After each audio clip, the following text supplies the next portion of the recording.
الرجیم بسم اللہ الرحمن الرحیم وبہ نستعین انہ خیر ناصر و معین وصلی اللہ علی سیدنا محمد وآلہ الطاہرین اللہم صل علی محمد۔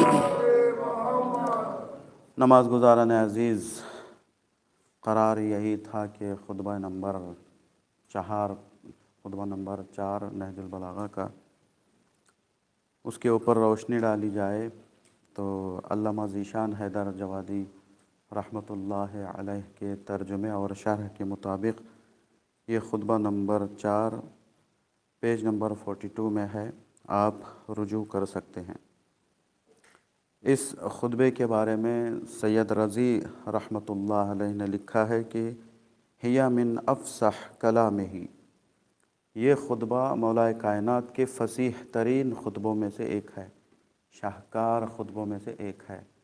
یعنی مولا نے بہرحال خطبہ تو طویل ہی دیا ہے ظاہراً، لیکن فصاحت اور بلاغت کے مد نظر چونکہ وہ ادیب تھے تو اس میں سے کچھ مولا کائنات کے جملوں کا انتخاب کیا ہے۔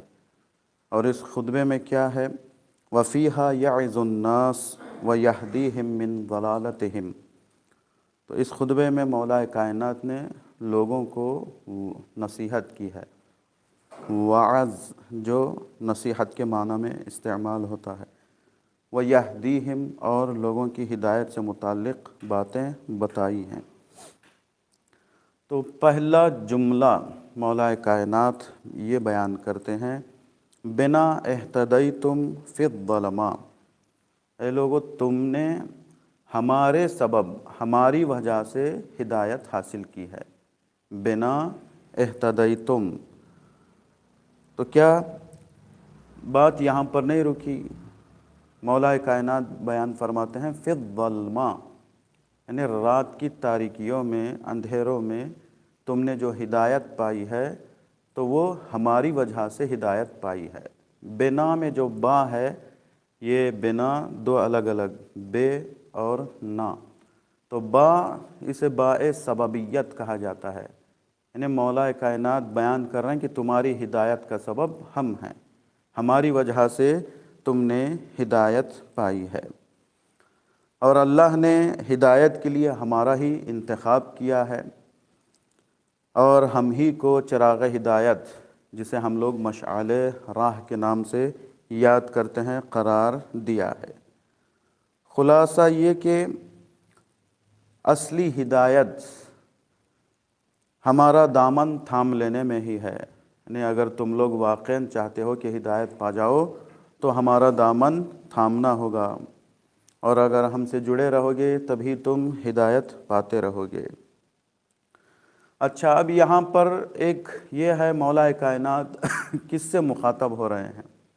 اس کا بیک گراؤنڈ اگر آپ دیکھیں گے، اس کے پس منظر کو دیکھیں گے تو مولا کائنات نے رسول کی رحلت کے بعد جو حوادث پیش آئے ہیں، واقعات پیش آئے ہیں، تو ان میں سے طلحہ اور زبیر، ان دونوں کو ہے نا، طلحہ اور زبیر، ان دونوں کو مخاطب کر کے یہ جملے ارشاد فرمائے ہیں۔ حالانکہ مولا کا کلام کبھی بھی، کسی بھی امام کا کلام ہے نا، ایک شخص سے محدود نہیں ہوتا، ایک زمانے سے محدود نہیں ہوتا۔ یعنی جتنے بھی اس کردار کے ہوں گے، سب کے لیے یہ ائمہ علیہم السلام کی بات صادق آئے گی، سب کے لیے ہوگی۔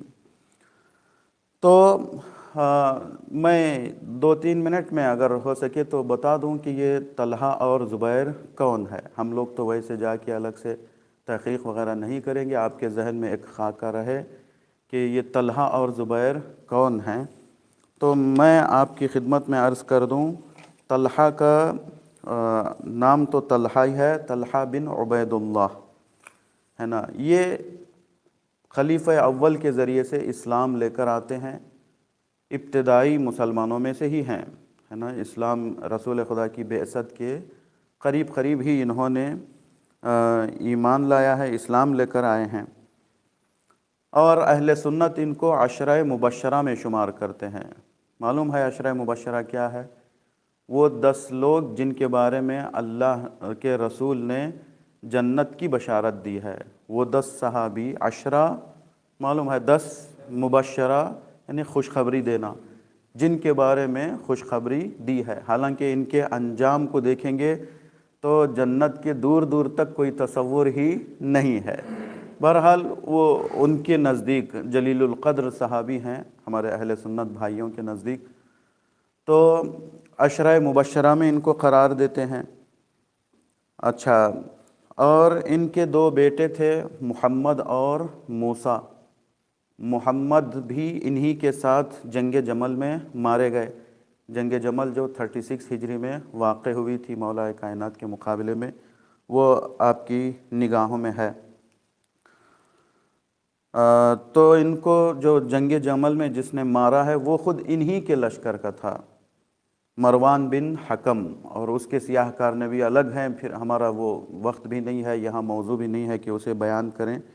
صرف ایک نقطے کو بیان کرنے کے لیے میں یہ مقدمہ آپ کی خدمت میں بیان کر رہا ہوں۔ تو رسول کی رحلت کے بعد بہت دنوں تک یہ نیوٹرل تھے، یعنی نہ کھل کے مولا کائنات کا سپورٹ کیا اور نہ ہی خلیفہ اول کا سپورٹ کیا، نہ مولا کائنات کی مخالفت کی، نہ ہی خلیفہ اول کی مخالفت کی۔ ایک نیوٹرل بن کر یہ زندگی کرتے رہے، لیکن کچھ دنوں کے بعد پھر جو سقیفہ کا واقعہ پیش آیا تھا، کافی دن گزرنے کے بعد خلیفہ اول کے ہاتھوں میں انہوں نے بیعت کر لی تھی۔ تو اس سے تو بہرحال ان کا کیا عقیدہ تھا وہ تو ظاہر ہو ہی گیا۔ اچھا، پھر کیا ہوا؟ خلیفہ اول کے فوت ہو جانے کے بعد، خلیفہ اول کے دنیا سے چلے جانے کے بعد خلیفہ دوم کی خلافت کا اعلان ہوا، تو پہلے اعتراض کرنے والوں میں سے ایک یہ حضرت بھی ہیں کہ یہ کیسے ہو سکتا ہے، ان کو خلیفہ بنا دیا جائے۔ انہوں نے اعتراض بھی کیا ہے، لیکن بہرحال مجبوراً صحیح یا کسی طریقے سے صحیح انہوں نے خلیفہ کی بھی بیعت کر لی ہے۔